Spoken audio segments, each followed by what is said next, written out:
Hello दोस्तों। तो मैं ना आज सुबह दुकान पे गया और मैंने बोला कि मुझे ना आप एक बिस्कुट दे दो। और मैं मांग रहा था, फिर उन्होंने बोला कि पैसे। तो मैंने कहा पैसे क्यों चाहिए आपको? तो उन्होंने बोला कि भाई जो आप सामान ले रहे हो उसके लिए आपको रुपए तो देने पड़ेंगे। फिर मैं वो छोड़ के आ गया, रुपए नहीं थे नहीं, लेकिन मुझे वो बात याद आ गई, बिस्कुट बिस्किट बिस्किट। तो यहाँ पे हमने क्या देखा कि जैसे मैंने कोई भी सामान लिया ना, तो उसके लिए मुझे जो है रुपए पे करने पड़ रहे हैं। क्या कर रहे हैं? रुपए पे करने पड़ रहे हैं।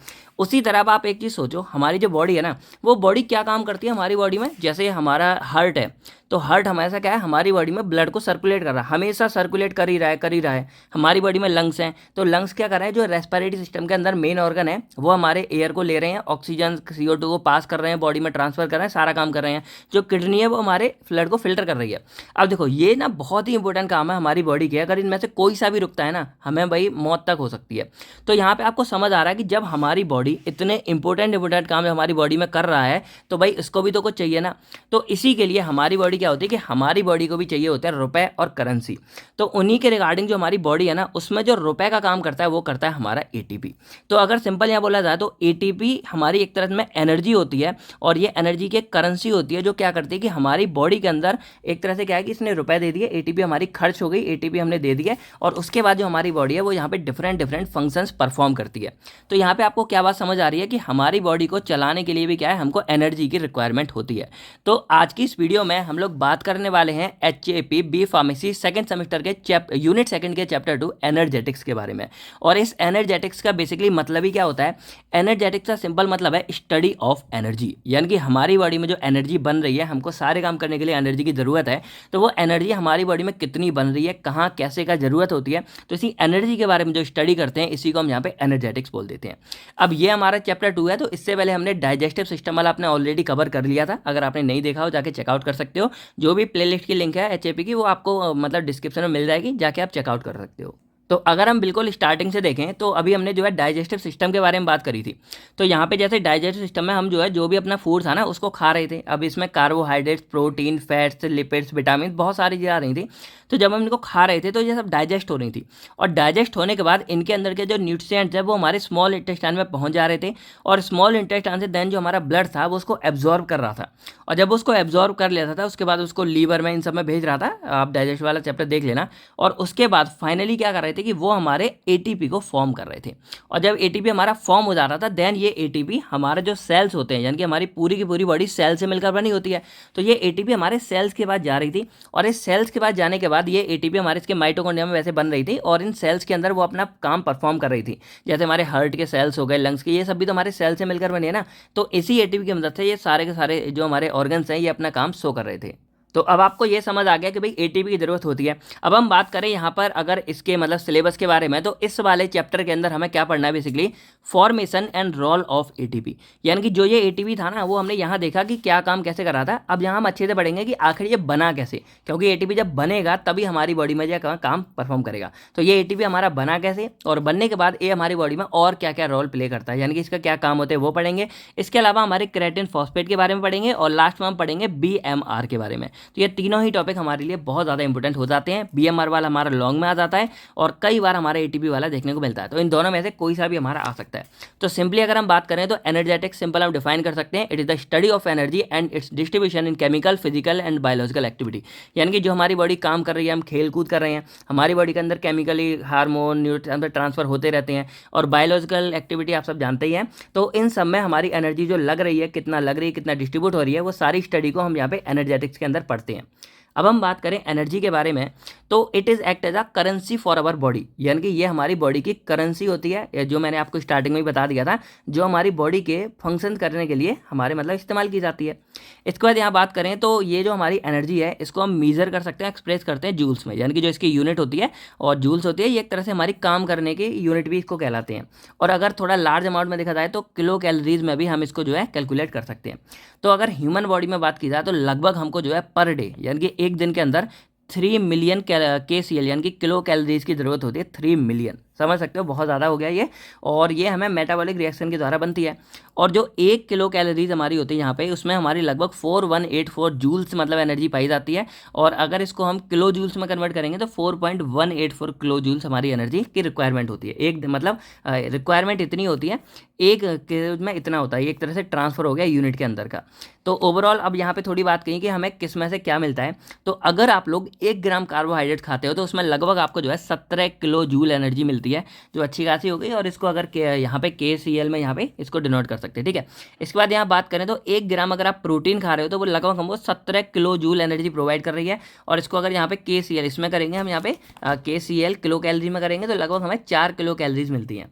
इसके बाद बात करें 1 ग्राम फैट में लगभग आपको 38 किलो जूल्स मिलती है, तो फैट के अंदर आपको काफ़ी एनर्जी मिल जाती है।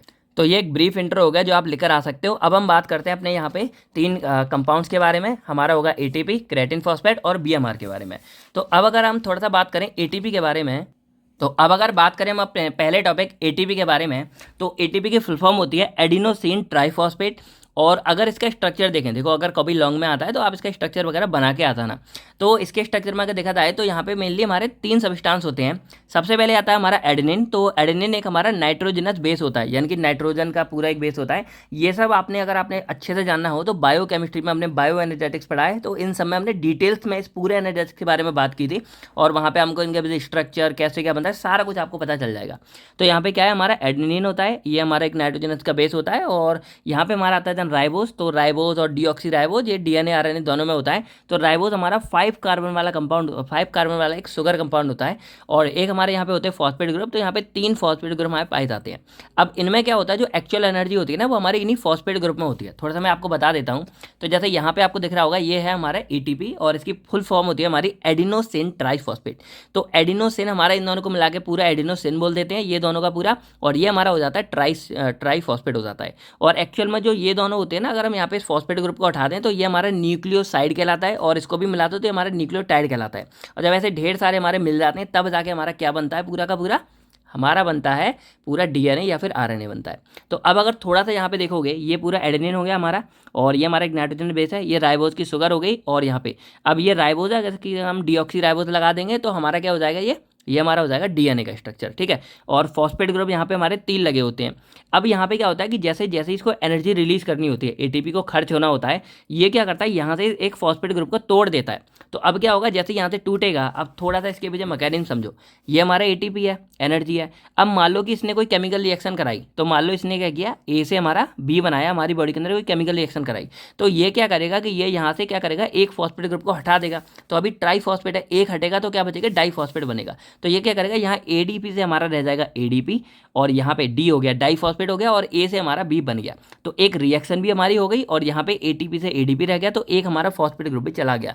तो यहाँ पे आप समझ रहे हो कि जो एक ATP है वो हमें लगभग 3 बार एनर्जी, यानी कि पहले एक बार ये देगा, फिर दूसरी बार देगा, और आखिरी में हमारा जो तीसरा फॉस्फेट है वो भी हट जाएगा, और एडिनोसिन केवल हमारा फॉरवर्ड रह जाएगा। तो ये हो गया थोड़ा सा इसके स्ट्रक्चर के बारे में, क्या कहते हैं, बनाकर आ जाना। अगर लॉन्ग में आए तो आपको अच्छा खासा सारा लिख के आ जाना आप। तो अब अगर हम बात करें फॉर्मेशन ऑफ ATP के बारे में, तो देखो ये वही है जैसे मैंने आपको यहाँ बताया कि इसमें ट्राइफॉस्फेट थे, 3 फॉस्फेट ग्रुप थे, एक टूट के हमारा एक एनर्जी लग जाएगी, खत्म हो जाएगी। तो अब ये बनता भी पता है कैसे है, जैसे हमारा मान लो यहाँ एडिनो डाइफॉस्फेट है, तो अब क्या होगा, इसमें एक फॉस्फेट ग्रुप लग जाएगा और हमारा ये क्या है, फिर से ATP बन जाएगा। तो जिस तरह निकलता है एक खर्च होता है, उसी तरह हमारा बनता है कि इस ADP में एक फॉस्फेट ग्रुप का हमारा एडिनो ट्राई हो जाएगा, और यहाँ पे मान लो एडिनो मोनोफॉस्फेट है, तो इसमें जब हम एक जोड़ देंगे तो एडिनो मोनोफॉस्फेट, एक फॉस्फेट जुड़ के हमारा ADP एडिनो डाइफॉस्फेट बनाएगा, इसमें एक और जुड़ गया तो हमारा एडिनो ट्राइफॉस्फेट बनाता है। तो इस तरह यहाँ पे हमारे ATP और ADP ये सब हमारे बनते रहते हैं, और इसी तरह वो हमारे खर्च होते रहते हैं। अब यहाँ पे देखा जाए तो ये हमारी एक सेलुलर रेस्पिरेशन की प्रोसेस को ज़्यादा बनाए जाते हैं। अब इसमें मेनली क्या होता है, जैसे ग्लूकोज और बाकी हमारे जो ऑर्गेनिक मॉलिक्यूल्स हैं वो जब टूटते हैं तो उन्हीं से हमारी क्या है, ATP का प्रोडक्शन होता है। तो यहाँ पे हम बेसिकली 3 तरीकों से अपने जो है फॉर्मेशन ऑफ ATP कर सकते हैं। अब देखो यहाँ हम ये ऑलरेडी पढ़ चुके हैं, तो हमने डिटेल्स में नहीं जाना। जैसे हमारा पहले आता है ग्लाइकोलिसिस। अब ग्लाइकोलिसिस आपने बायोकेमिस्ट्री के यूनिट 2 का पहला ही मोस्ट इम्पोर्टेंट टॉपिक है, वहाँ आपने पढ़ा होगा। उसमें क्या हो रहा है, कार्बोहाइड्रेट्स का मेटाबॉलिज्म होता है, यानी कि स्टार्टिंग हमारी ग्लूकोज से होती है और खत्म हमारा वो पायरुवेट पे जाके होता है।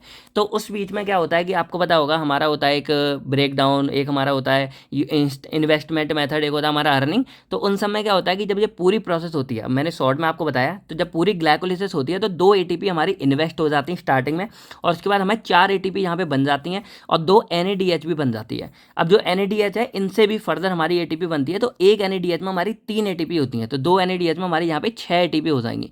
तो अगर ओवरऑल देखा जाए तो देखो 6 एटीपी यहाँ बनी, इस एनएडीएच से 4 यहाँ बनी, तो टोटल 10 एटीपी बनी। अब 2 यहाँ पे हमारी यूज़ हो गई थी, तो 10 में से 2 हटा दो तो टोटल 8 एटीपी हमारी जो है ग्लाइकोलिसिस की साइकिल में बन जाती हैं। तो इस तरह हमारी एटीपी बनती है। बाकी इसकी डिटेल्स प्रोसेस जो है वो आपको थर्ड मेथड में देखने को मिलेगा। तो यहाँ पे सेकंड हमारा होता है रैप, तो ये हमारी सिट्रिक एसिड साइकिल है, और इसमें क्या होता है, इसमें हमारा जो पायरुवेट, जो हमारा ग्लूकोज है ना, वो जो पायरुवेट बना देता है, ये पायरुवेट यहाँ पे जो ग्लाइकोलिसिस है इसमें 2 मॉलिक्यूल्स बनते हैं पायरुवेट के, याद रखना, आपको एंड में याद होगा, बायोकेमिस्ट्री में अच्छे थे। तो यहाँ पे क्या होगा कि रैप साइकिल में जो 2 पायरुवेट बनते हैं, तो यहाँ पे 2 साइकिल चलती हैं। तो एक पायरुवेट हमारा एसिटाइल को एंजाइम ए बनाता है जो सिट्रिक एसिड साइकिल में एंट्री करता है, और वहाँ जाने के बाद वो एटीपी, एनएडीएच, एफडीएच और जीटीपी बनाता है। तो यहाँ पे हमारी लगभग 2 एटीपी यूज़ हो जाती हैं, और यहाँ पे ये पूरा हमारा बन जाता है, इतना सारा लिखा हुआ है। ओवरऑल अगर आपको यहाँ बताएं तो वैसे हमारी 24 एटीपी इस पूरे रैप साइकिल के अंदर बनती हैं। कैसे बनती हैं ये सारा मेथड आपको यहाँ दिखेगा। तो हमारे जो थर्ड आता है वो आता है ऑक्सीडेटिव फॉस्फोराइलेशन। तो ये बेसिकली क्या है, आप लोगों को अगर इलेक्ट्रॉन ट्रांसपोर्ट चेन याद होगी तो उसकी वीडियो की मैं यहाँ पे आपको शो कर दूंगा, उस वीडियो को जाके आप चेकआउट कर लेना, उसमें डिटेल्स में हमारी सारी बात की गई है। तो अगर वैसे ये लॉन्ग में नहीं आता, अगर कभी लॉन्ग में आता है तो बस आप ईटीसी वाला जो है टॉपिक उठा के यहाँ पे लिख के आ जाना, क्योंकि वो अच्छा खासा लेंथी में होगा। तो यहाँ पे ऑक्सीडेटिव फॉस्फोराइलेशन में क्या होता है, जैसे यहाँ पे हमारे बन रहा है NADH, यहाँ बन रहा है FADH, यहाँ बन रहा है NADH। तो ये NADH हमारा किस तरह जो है ATP में कन्वर्ट होता है ना, वो सारा का सारा आपको इसमें देखने को मिलता है। तो इसमें जो NADH हमारा है, FADH है, तो ये सब हमारे एक सीरीज होती है पूरी इस तरह 5 वाली। अगर होगा मैं थोड़ा बहुत आपको शो कर दूंगा यहाँ पे। तो उनमें क्या है, हमारे इलेक्ट्रॉन इधर से उधर मूव करते रहते हैं, और एंड में जाके वो हमारे एटीपी, जो हमारी एटीपी सिंथेज होता है, आखिरी वाला जो हमारा फिफ्थ कॉम्प्लेक्स होता है, वो एटीपी सिंथेज होता है, उसमें से जाके फाइनली हमारा जो है एटीपी फॉर्म हो जाता है। तो इसमें लगभग 32 से 34 एटीपी हमारी अप्रॉक्सीमेटली फॉर्म होती है। बाकी तो ये उस पर डिपेंड करता है कि कितने हमारे NADH और कितने हमारे FADH एंटर किए जा रहे हैं, क्योंकि जितने ज़्यादा किए जाएंगे उतने ही ज़्यादा हमारे फॉर्म होंगे। एक NADH में हमारी 3 एटीपी बन रही है, एक FADH में हमारी 2 एटीपी बन रही है, और एक जीटीपी में हमारी 1 एटीपी बनती है। तो इस तरह से हमारी ढेर सारी एटीपी बन जाती हैं, क्योंकि ये हमारे जो सिट्रिक एसिड है, रैप साइकिल है। बाकी जो हमारी लिपिड मेटाबॉलिज्म होती है, अमीनो एसिड होती है, तो उसमें तो अच्छी खासी 100+ तक एटीपी हमारी फॉर्म हो जाती हैं। तो इसी तरह हमारी सारी एटीपी बनती रहती हैं। तो ये एक हमारी शॉर्ट फॉर्म में था, यानी कि देखा जाए सिंपली कैसे क्या है हमारा, उस फॉर्म में ये सारा आपको फॉर्मेशन दिख गया। और लॉन्ग में अगर आपको देखना होगा तो ये ऑक्सीडेटिव फॉस्फोराइलेशन जो ETC वाला टॉपिक है, उसको आप जाके अच्छे से चेकआउट कर लेना। तो अब हम बात करते हैं रोल ऑफ एटीपी के बारे में। तो एटीपी के क्या काम होते हैं, तो वैसे तो मैंने सारे ही आपको बता दिए कैसे क्या करते हैं, हमारे हार्ट को चला रहे, लंग्स हो जाए, ये सारा होता है। तो पहले नंबर पे ये एनर्जी करेंसी की तरह काम आता है, यानी कि जो प्राइमरी एनर्जी सोर्स है हमारा, कोई भी सेल की प्रोसेस हो रही है हमारी, उन सब के लिए ग्लाइकोलिसिस हो रही है, कार्बोहाइड्रेट्स, हर किसी में हमारी ATP as a primary source की तरह काम करता है। उसके बाद मसल कॉन्ट्रैक्शन, जो आप मूवमेंट वगैरह कर रहे हो, मसल की कॉन्ट्रैक्शन, उसमें कैल्शियम वगैरह है, और सब में जो है हमारा एटीपी रिक्वायरमेंट होता ही होता है। फिर प्रोटीन सिंथेसिस, जो हमारे प्रोटीन वगैरह बन रहे हैं, उसमें भी हमारी एटीपी की जरूरत होती है। फिर मेम्ब्रेन ट्रांसपोर्ट, जो भी हमारे ड्रग्स वगैरह है ना, हमारे इधर उधर सेल्स के अंदर जा रहे हैं, सेल से बाहर हो रहे हैं, इन सब में भी हमारी जो एक्टिव ट्रांसपोर्ट है, वहाँ पे हमें एनर्जी की रिक्वायरमेंट होती है।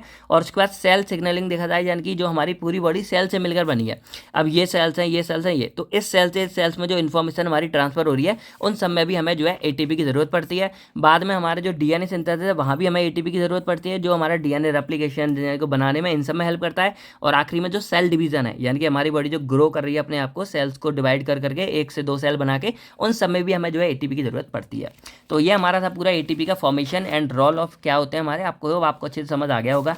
अब हम थोड़ा बात करते हैं यहाँ पे क्रेटिन फॉस्फेट के बारे में। तो इसके बारे में इतना कुछ नहीं आता है, पर हमने अच्छे से आपको लिए लिया ये वाला पूरा टॉपिक। तो क्रेटिन फॉस्फेट एक हमारा हाई एनर्जी कंपाउंड है, जैसे जो एटीपी था ना, उसी के जैसे ये कंपाउंड होता है, पर एटीपी हमारा पूरी बॉडी के लिए काम कर रहा है। और इसके अलावा जो एटीपी है वो हमारी बॉडी के जो इंपॉर्टेंट फंक्शंस हैं, जैसे हमारे यहाँ पे और ग्लाइकोलिसिस, इन सब में मेटाबॉलिक रिएक्शन में ज़्यादा हेल्प करता है। लेकिन जो क्रेटिन फॉस्फेट है ना, ये बेसिकली क्या करता है कि जैसे मान लो ये हमारी बॉडी है, तो बॉडी में जो मसल्स हैं हमारी, यानी कि ये हमारे मान लो हाथ पैर है हमारे, तो इन मसल्स आपने देखा होगा, ये मसल्स में जो ग्रोथ होती है, हमारी मसल्स में जो पावर आती है, ताकत आती है, ये सारे के सारे रिस्पॉन्सिबल होता है हमारा क्रेटिन फॉस्फेट। तो ये हमारे एक हाई एनर्जी वाला कंपाउंड होता है, और ये बेसिकली स्टोर करके रखता है। अब इसका काम क्या होता है, तो ये स्टोर करके रखता है एटीपी को। किसको करता है, एटीपी को। और अगर मान लो जैसे हमारे ये मसल्स मैंने आपको बताया, यहाँ पे हमें एकदम वीकनेस आ गई, हमें कमजोरी आ गई, तो अगर क्रेटिन फॉस्फेट क्या करेगा, इस तरफ जो एटीपी की कमी होगी, उस एटीपी को फिर से रीफिल कर देगा, एटीपी को फटाफट यहाँ लेके लेके आएगा कि भाई आओ एटीपी और अपना काम करो। यानी कि मेन मकसद हमारा एटीपी कर रहा है, लेकिन जो क्रेटिन फॉस्फेट है वो ढेर सारे एटीपी को स्टोर कर रहा है और उनको रीफिल कर रहा है, यहाँ पे बार बार लेके आ रहा है, जिससे वो अपना एनर्जी प्रोवाइड कर सके। और ये बेसिकली हमारे जरूरत का पड़ता है इन टाइम मसल्स एक्टिविटी के लिए, यानी कि जो जिम वगैरह बंदे जाते हैं तो उन सब के लिए आपने कभी देखा होगा सप्लीमेंट वगैरह में क्रेटिनिन फॉस्फेट का भी यूज़ वगैरह करते हैं। इसको हम फॉस्फोक्रेटिन नाम से भी जानते हैं, पीसीआर हो गया। उसके अलावा ये हमारा मसल्स के अंदर स्टोरेज फॉर्म की तरह काम करता है, यानी कि जो मसल्स में हमारा एज एन एनर्जी की तरह स्टोर हो जाता है। अब ये बनता कैसे है, तो यहाँ पे सिंपल, अगर आप लोगों को याद हो यूरिया साइकिल आपने पढ़ा होगा बायोकेमिस्ट्री में। वैसे देखा जाए तो ये एनर्जेटिक्स हमारा बायोकेमिस्ट्री का ही टॉपिक है, यहाँ पे पता नहीं क्यों दे दिया, वहाँ हम पढ़ भी चुके हैं। तो यहाँ पे सिंपल देखा जाए तो जैसे आर्जिनिन से हमारा बनता है ग्वानिडिनो एसीटेट और ग्लाइसिन से हमारा ऑर्थिनिन, तो ये एक यूरिया साइकिल का पूरा जाता है। तो इसी हमारा जो ग्वानिडिनो एसीटेट है ना, इसी से हमारा बन जाता है क्रेटिन। क्या बन जाता है, क्रेटिन बन जाता है। और देन इस क्रेटिन में हमारा एक फॉस्फेट ग्रुप ऐड होता है, जैसे ये मैंने आपको बताया ये ट्राईफॉस्फेट एटीपी है, ये हमारा एडिनोसिन डाईफॉस्फेट है, ये डाई है ये ट्राई है। तो एक फॉस्फेट ग्रुप हमारा इधर लग गया, इसका मतलब क्या है कि वो एक फॉस्फेट ग्रुप हमारा यहाँ पे जुड़ जाता है एनर्जी की तरह। तो अब ये क्रेटिन था और यहाँ पे फॉस्फेट ग्रुप है, तो ये हमारा क्या हो जाएगा, क्रेटिनिन फॉस्फेट हो जाएगा। और जहाँ भी फॉस्फेट ग्रुप होता है वहाँ पे हमारा एंजाइम लगता है काइनेज, ये मैंने आपको पहले भी बायोकेमिस्ट्री में अच्छे से बताया था। तो काइनेज लग के क्या करेगा, इसमें फॉस्फेट लगा के इसको क्रेटिनिन फॉस्फेट बना देता है। बाकी अब इसके रोल क्या होते हैं जो हमारा क्रेटिन फॉस्फेट है, तो पहला ये एनर्जी बफरिंग की तरह। बफरिंग एक तरह से होता है कि जैसे स्टोर करने की उसमें ताकत है, तो ये हाई एनर्जी रिजर्व करके रखता है और एटीपी वगैरह को जो भी हमारे मसल्स वगैरह हैं वहाँ पे मतलब रीफिल कर देगा, जिससे जो हमारे मसल्स हैं वो अपनी एक्टिविटी दे पाएँ अच्छे से। किसी को ज़्यादा ताकत वगैरह चाहिए तो इसका यूज़ वगैरह करते हैं, बहुत वाले जिम वाले करते भी हैं। फिर हमारा आता है एटीपी रीजनरेशन। तो यहाँ पे क्या है कि ये हमारा, अब जैसे मान लो कई बार होता है कि ये स्टोर करके रखता है, इसने एटीपी यहाँ भर लिया। अब मान लो कि कहीं हमारे बॉडी में एटीपी कमी होगी, तो क्रेटिन फॉस्फेट क्या करेगा, जो यहाँ पे हमने देखा कि यहाँ पे इसने क्या किया, क्रेटिन फॉस्फेट ने हमारा क्या किया, एक एटीपी लेके क्रेटिन फॉस्फेट बना। तो अगर मान लो इसमें जरूरत पड़ती है हमारी बॉडी को, तो ये क्या करेगा, अपने इस फॉस्फेट ग्रुप को रिमूव कर देगा और इसको एडीपी को दे देगा। ये फॉस्फेट हमारा क्या करेगा, अगेन एडीपी को दे देगा, तो एडीपी से हमारा एटीपी बन जाएगा और ये फिर से हमारा क्रेटिन में कन्वर्ट हो जाएगा। तो ये इसके बाद ये भी ताकत है कि ये क्या कर सकता है, दोबारा एटीपी को मतलब रिलीज करके, एटीपी को रिलीज करके अपने आप को खाली करके और बॉडी में इस एनर्जी की रिक्वायरमेंट को फुलफिल कर सकता है। तो ये काम भी हमारा ये इसमें आता है। और इसके बाद ये हमारे मसल कॉन्ट्रैक्शन के लिए तो हेल्पफुल है ही, और उसके बाद कोई हाई इंटेंसिटी एक्टिविटी होगी बहुत ज़्यादा एनर्जी वाली, उसमें ये हमारे काम आता है। अब हम बात करते हैं बीएमआर के बारे में। तो ये हमारा होता है बेसल मेटाबॉलिक रेट। अब ये एक्चुअल में क्या होता है ना, इसको ऐसे समझते हैं। तो अब देखो आपको इतना समझ आ गया कि जो हमारी बॉडी है उसको एनर्जी की ज़रूरत है पूरा चलने फिरने के लिए। अब एक चीज़ आपको बताया कि जैसे मैं शॉप पर गया था स्टार्टिंग में, जब मुझे दुकान वाले ने भगा दिया था, तो मैंने वहाँ पे एक मान लो बिस्कुट खरीदा, बिस्किट खरीदी, तो मुझे उसने बोला 10 रुपये लगेंगे। लेकिन वहीं मैंने क्या किया, उससे थोड़ा सा बड़ा सा भारी वाला सामान ले लिया, मैंने 10 किलो चीनी ले ली, 10 किलो चावल ले लिया, तो मैंने ज़्यादा को यूज़ किया, तो वहाँ पर उसने मुझसे रुपये भी ज़्यादा ले लिए। तो सिंपल है कि हम जितना सामान ले रहे हैं उतनी ज़्यादा हमको जो है करेंसी रुपये पे करने पड़ रहे हैं। उसी तरह जो हमारी बॉडी होती है, उस बॉडी में हम जितनी ज़्यादा एक्टिविटी करेंगे, जितना ज़्यादा कोई भी काम करेंगे, उतनी ही ज़्यादा हमको जो है एनर्जी की ज़रूरत पड़ती है। तो ये सिंपल था। और इसीलिए देखा होगा कि जैसे जिम वाले होते हैं ना भाई, वो सप्लीमेंट अलग से लेते हैं, क्योंकि उन्हें पता है कि नॉर्मल रोटी से उनका काम नहीं चलने वाला। वो सप्लीमेंट लेंगे, ड्राई फ्रूट्स खाएंगे, पाउडर वगैरह भी पीते हैं, तो उन्हें एक्स्ट्रा एनर्जी की ज़रूरत पड़ती है, क्योंकि उन्हें लोड भी एक्स्ट्रा पड़ता है। तो उसी तरह यहाँ पे बीएमआर का एक्चुअल में मतलब क्या होता है कि जैसे मान लो हमारी बॉडी है, ये पूरी की पूरी बॉडी है, तो बॉडी हमारी एकदम रेस्ट कंडीशन पे है ना, बॉडी कोई काम कर रहा ना कर रहा, आप लोग पड़े हुए हो कुछ नहीं कर रहे, बहुत आलसी लोग होते हैं। तो जब बॉडी हमारी रेस्ट कंडीशन पे है, तो उस रेस्ट कंडीशन में हमारी बॉडी को कितनी एनर्जी की ज़रूरत पड़ती है, उस एनर्जी को हम बोलते हैं बेसल मेटाबॉलिक रेट। यानी कि सिंपल आपको बताया कि जब हमारी बॉडी खाली पड़ी, तो देखो यहाँ पे अब अगर हम इसके नाम से भी समझे ना, जैसे नाम क्या है, बेसल मेटाबॉलिक रेट। अब देखो आपको बताया कि जब बॉडी हमारी रेस्ट कंडीशन में, तो रेस्ट में क्या होगा, वही काम होंगे जो हमारी बॉडी के लिए जरूरी है और अपने आप हो रहे हैं। जैसे अगर मैं सिंपली आपको कुछ दिखाऊं, तो हमारा जैसे हार्ट काम कर रहा है, हार्ट कर रहा है, हमारे बाकी के ऑर्गन्स हो गए, जैसे हमारा लंग्स काम कर रहा है, हमारा जो डाइजेशन है वो अपने आप चल रहा है, हमारी बॉडी के जो नर्व्स इम्पल्स हैं, जो मतलब इन्फॉर्मेशन है, सोते हुए भी थोड़ा बहुत नर्व ट्रांसफर करते रहते हैं, हमारी जो किडनी है वो रीअब्जॉर्प्शन इसका काम कर रहा है, मतलब काम बहुत सारे करते हैं। वो काम बता रहा हूँ जिसमें एटीपी की यानी कि एनर्जी की ज़रूरत पड़ती है। जैसे हमारे जो हार्ट का कॉन्ट्रैक्शन है ना, दिल धड़क रहा है, उसके लिए भी हमें एनर्जी की ज़रूरत पड़ती है। और किडनी में जो बाकी है फिल्ट्रेशन अपने आप हो जाता है, क्योंकि वो पैसिव प्रोसेस है हमारी। लेकिन जो रीनल रीअब्जॉर्प्शन है, यानी कि जो ज़्यादा फिल्टर हो जाता है, हमने अपनी यूरिनरी में पढ़ा था, उसको रीअब्जॉर्ब करने के लिए हमें एनर्जी की जरूरत पड़ती है। जो नर्व इम्पल्स है उसके कंडक्शन में भी हमें हल्की बहुत एनर्जी की जरूरत पड़ती है। उसके बाद जो हमारे आइंस हैं, तो जो पैसिव है वो अपने आप हो जाते हैं, लेकिन जो आइन ट्रांसपोर्ट हो रहे हैं अक्रॉस मेम्ब्रेन यानी कि अगेंस्ट द, उसमें थोड़ी बहुत एनर्जी की जरूरत पड़ती है। बाकी जीआई मोटिलिटी जो हमारा मतलब गेस्ट जीआई ट्रैक्ट है उसमें भी थोड़ी बहुत एनर्जी की जरूरत पड़ती है। तो इन सब में हमें एनर्जी की जरूरत यहाँ पे पड़ रही है ना, तो वो हमें यहाँ देखना है कि नॉर्मली हमारी बॉडी में क्या है, हम कुछ फिजिकली काम नहीं कर रहे हैं, कुछ मैकेनिकल काम नहीं कर रहे हैं। ये वो काम है जो बेसिक जो मेटाबॉलिक रिएक्शन हमारी बॉडी में चल रही है उसमें कितना हमारा वो चल रहा है, कितनी एनर्जी लग रही है, मिनिमम कितनी एनर्जी लग रही है, उसी को हम यहाँ कैलकुलेट करते हैं बेसल मेटाबॉलिक रेट में। तो आप सिंपल अगर इसको डिफाइन करें तो क्या बोलेंगे, it is the number of calories required in a body to function at rest. यानी कि जब हमारी बॉडी रेस्ट कंडीशन में कोई एक्स्ट्रा काम नहीं कर रही है, कोई फिजिकल एक्टिविटी नहीं कर रही है, उस टाइम पर हमको कितनी एनर्जी की जरूरत पड़ती है वो करने का, अपने नॉर्मल काम करने के लिए।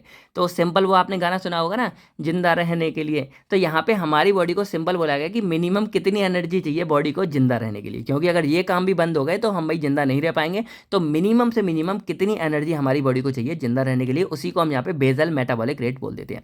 तो it is the minimum energy requirement to maintain the basic body function, जो बेसिक हमारी बॉडी का फंक्शन है वो इन एट रेस्ट कंडीशन में। तो इसमें कौन कौन से काम आते हैं हमने बता दिए, हार्ट कैसे काम करता है, नर्व इम्पल्स, इन सब में ये सब में एनर्जी लगती है, इस सब में चाहिए। तो नॉर्मल वैल्यू जो हमारी होती है, यानी कि जो एडल्ट मेल है, जो हमारे मैन होंगे, यानी कि जो कोई भी आदमी वगैरह है, उसको लगभग 1600 कैलोरी चाहिए पर दिन के हिसाब से। और जो वुमेन्स है उसमें लगभग 1400 कैलोरी चाहिए पर दिन, थोड़ा सा 200 कैलोरी कम भी चलेगा। बाकी ये वैल्यू हमारा 15% डाउन तक जा सकती है, 20% ऊपर तक भी हो सकता है। ज़्यादा हो जाए तो ऐसा नहीं है कि भाई ज़्यादा होगी तो नुकसान हो गया, चलता रहता है। अब इस BMR को कैलकुलेट करने के लिए हमारे पास यहाँ पे दो तरीके के फॉर्मूले हैं। एक आता है हमारा बाई हैरिस बेनेडिक्ट मेथड, इनके द्वारा ये दिया गया था। तो इन्होंने मैन और वुमेन दोनों के लिए अलग दिया है। तो मेंस के अंदर क्या होता है कि 66.47 इसको प्लस करना है, ये सब वैल्यू इनकी वो है, आपको इतना डीप में नहीं जाना है। तो इसको प्लस करो यहाँ पे 6.24 और यहाँ पे वेट कर दो LBS में, यानी कि जो मतलब एक क्वांट यूनिट वगैरह होती है। और हाइट आपको लिखनी है इंच के अंदर और यहाँ लिखना है एज। तो ये फॉर्मूला आप याद कर लेना, और वुमेन्स के लिए ये होता है, ठीक है। तो ये पूरा आप याद कर लेना, थोड़ा सा फर्क है, इसमें डाउन होता है, इसमें ये है। तो ये हो गया। बाकी जो हमारा दूसरा मेथड है वो आप लोगों के लिए बहुत ईजी है। तो इसमें क्या है बेसिकली, जैसे अगर मेंस के लिए हम देखेंगे, इसको हमें दिया था मिफ्लिन सेंट जूनियर जियोर ने। तो इसके अकॉर्डिंग क्या है, अगर मेंस के लिए निकालना है तो 10 का इंटू करना है वेट इन केजी, यानी कि आपका कितना किलो वजन है उसके हिसाब से। और यहाँ 6 × 25 में आपको हाइट लिखनी है सेंटीमीटर में कि कितनी आपकी हाइट है, और नीचे माइनस यहाँ पे फिर 5 × एज इन ईयर, तो आपके यहाँ पे कितनी एज है उसके हिसाब से, और लास्ट में आपको 5 का प्लस कर देना है। तो अब मेरा आप लोगों से है भाई, फटाफट आप जो अपना BMR निकालो और कमेंट करके बताओ कि आपका क्या कितना है, ठीक है। फटाफट निकालो, चाहे आप पूरी कैलकुलेशन लिखो, चाहे आप फाइनल रिजल्ट लिखो, लेकिन आपको जो है कमेंट करके अपना BMR बताना ही पड़ेगा। तो ये बॉयज़ के लिए हो जाएगा, जितने भी लड़के वगैरह, आपको ये निकालना है, 10 का मल्टीप्लाई कर देना पहले अपने वजन में, फिर यहाँ पे प्लस इसको अलग रखना। इधर आपको अपनी जो हाइट होगी उसमें 6.25 को मल्टीप्लाई कर देना है, और इसके बाद इन दोनों को मतलब जोड़ लेना है। उसके बाद यहाँ पे आपको क्या करना है, अपनी जो आपकी एज होगी उसमें 5 का मल्टीप्लाई करना है, देन उसको माइनस कर देना है, और आखिरी में आपको प्लस 5 जोड़ देना है। तो इसको जो है फटाफट आप लोग जो है सॉल्व करो। इसके बाद वुमेन्स गर्ल्स के लिए आपको 10 का मल्टीप्लाई करना है वेट में, वो आपका जो मतलब केजी में है उसी में 10 का मल्टीप्लाई करो। हाइट में आपको सेम 6.25 का करना है, और इधर भी माइनस कर देना आपकी जो एज है 5 के मल्टीप्लाई करके। और बस गर्ल्स को क्या है ना, -161 का यहाँ करना है, और बॉयज़ को यहाँ +5 कर देना है। केवल इतना सा डिफरेंस है। तो ये आप करके और फटाफट जो है कमेंट करके बताओ आपका कितना BMR निकल के आता है। आखिरी में हम बात करते हैं फैक्टर अफेक्टिंग BMR, क्योंकि ये लॉन्ग में आता है, आपको यही चीज़ें जो है लिख के आनी पड़ेंगी। तो बात करें अगर फैक्टर अफेक्टिंग BMR के बारे में, तो इसमें बेसिकली हमारा पहले आता है एज। तो एज में अगर देखा जाए तो जैसे जो गर्ल मतलब फीमेल्स है, वुमेन्स है, उनमें BMR नॉर्मली कम रहता है, क्योंकि मेल्स में क्या सेक्स में यहाँ पे आ जाएगा कि जो मेंस होते हैं उसमें जनरली हमारा BMR हाई रहता है। जैसे नॉर्मल मैन में 1600 कैलोरी है और वुमेन्स में हमारा 1400 है। एज में बात की जाए तो एज जैसे जैसे बढ़ती चली जाती है हमारी, तो वो हमारा क्या हो जाता है, डिक्रीज होता है BMR, क्योंकि भाई एडल्ट में ज़्यादा चाहिए, जो ओल्ड एज हो जाते हैं उसमें इतना ज़्यादा BMR की जरूरत नहीं पड़ती है। फिर अगर वेट के बारे में बात करें तो जो हमारा BMR है वो इंक्रीज हो जाता है बॉडी वेट के साथ में, क्योंकि अगर किसी का बॉडी का वर्क बढ़ गया तो उसमें जो ये काम चल रहे थे, यानी कि जो स्लीप टाइम हमारी मेटाबॉलिक रिएक्शन चल रही थी, उसमें एनर्जी हमारी थोड़ी सी ज़्यादा खर्च होगी, क्योंकि वेट ज़्यादा है। तो वेट बढ़ेगा तो उसके BMR भी हमारा बढ़ जाएगा। फिर हाइट के बारे में बात करें तो देखो आपको यहाँ अच्छे से पता है कि इसमें हमारा हाइट भी इंक्लूड होता है, वेट भी इंक्लूड है। तो अगर किसी का वेट बढ़ेगा तो BMR ऑटोमेटिक बढ़ जाएगा, हाइट बढ़ेगी तो भी BMR हमारा ऑटोमेटिक बढ़ जाएगा। ये तो भाई कॉमन सी बातें हैं। उसके बाद जेनेटिक बात करें तो भाई जो पेरेंट्स से मिलता है तो उसमें तो BMR हमारा थोड़ा बहुत चेंज हो सकता है, कम ज़्यादा दोनों हो सकता है। अगर कोई फिजिकल एक्टिविटी करता है तो आपको बताइए रेस्ट कंडीशन में थी, लेकिन अगर कोई फिर भी रेगुलर एक्सरसाइज वगैरह ये सब करता रहता है तो उसको इन चीज़ों में भी क्या है, एक्स्ट्रा एनर्जी की जरूरत पड़ती है, तो उसका भी BMR थोड़ा बहुत बढ़ा रहेगा, उसको थोड़े ज़्यादा खाने की जरूरत पड़ती है। फिर स्टारवेशन में बात करें तो जब कोई मतलब फास्ट वगैरह रखता है, भूखा रहता है, उस टाइम तो BMR लगभग 50% डाउन में आ जाता है। तो ये तो बहुत ही बड़ी बात है कि बीएमआर बहुत डाउन हो जाता है, क्योंकि जब कोई बिल्कुल ही स्टारवेशन भूखा रहता है तो हमारी बॉडी खुद ही उसको ऐसा कर लेती है कि भाई कभी कभी उसको जो है ज़रूरत पड़ती है। और आखिरी में हमारे आते हैं कुछ इन्वायरमेंटल फैक्टर, जैसे क्लाइमेट चेंज होता है, अगर कहीं पे एल्टीट्यूड हाई हो गया, कोई ऊंची जगह चला गया, कम चला गया, कोई इसकी डाइट चेंज करा, तो ये सब भी हमारे बीएमआर को अफेक्ट कर सकते हैं। तो ये कुछ फैक्टर अफेक्टिंग है, शॉर्ट में मैंने लिखे हैं, आप लोग ऐसे भी लिख के आ सकते हो, थोड़ा लाइन वगैरह छोड़ के बना कर आ जाना। और आखिरी में हम बात करते हैं सिग्निफिकेंस या फिर इंपॉर्टेंस ऑफ बीएमआर के बारे में, कि हमारे क्या क्या ये इंपॉर्टेंस होता है। तो बीएमआर हमारा बहुत ही ज़्यादा इंपॉर्टेंट होता है ये जानने के लिए कि हमें पूरे दिन भर में कितनी कैलोरी की जरूरत होती है। जैसे नॉर्मल आदमी को 1600 कैलोरी मिल जाए तो उसका जनरल काम हो जाएगा, और फिजिकल एक्सरसाइज वर्क करता है तो 2,500-3,000 कैलोरी उसके लिए मोर देन इनफ हो जाएंगी। उसके बाद यहाँ पे बात करें तो डाइट मतलब कितनी क्या रखनी चाहिए, तो वो इस चीज़ में। उसके बाद अगर उसको अपना वेट कम करना है तो कितनी मतलब उसको खाने पीना करना है, ज़्यादा करना है तो क्या करना है। इसके बाद उसकी जो हेल्थ कंडीशन वगैरह है ना, तो अगर बीएमआर उसका कम है या बहुत ज़्यादा है तो ये भी कंडीशन, जैसे बहुत ज़्यादा हो गया तो मान लो थायराइड आपके में ज़्यादा होगा, कम हो गया तो थायराइड की कमी हो सकती है। फिर बीएमआर हमारा क्या है, स्टारवेशन में बहुत कम हो जाता है, तो ये अंडर न्यूट्रिशन, क्योंकि उस टाइम में कुछ मिलता नहीं है ना, तो बीएमआर कम हो जाता है। फिर बीएमआर हमारा जो है फीवर वाले केस में क्या हो जाता है, नॉर्मल से थोड़ा सा ज़्यादा हो जाता है, डायबिटिक पेशेंट में ज़्यादा हो जाता है, और ल्यूकेमिया ब्लड के मतलब व्हाइट ब्लड में जो दिक्कत होती है, ब्लड कैंसर एक तरह से बोल सकते हैं उसमें। और लास्ट में हमारा आता है एक पॉलीसिस्टिक डिजीज है। तो ये क्या होता है, ये थोड़े लोगों को नहीं पता होगा, तो ढूंढो और कमेंट करके बताओ। तो आई होप अब आपको सारा कुछ समझ आ गया होगा। तो अब आपको वीडियो कैसी लगी भाई कमेंट करके बताओ। और आपकी यूनिट सेकंड जो है एकदम कंप्लीट हो गई है, इसके पीडीएफ जो है आज ही आपको जो अपलोड कर दिए जाएंगे। तो मैं मिलता हूँ आपसे बहुत नेक्स्ट वीडियो में। आप तब तक जो है जो मैंने बीएमआर पूछा वो और इसकी डेफिनेशन कमेंट करके लिखो। तो मैं थैंक यू, टेक केयर, अपना अपनी फैमिली का ख्याल रखिएगा। बाय बाय दोस्तों, जय हिंद दोस्तों।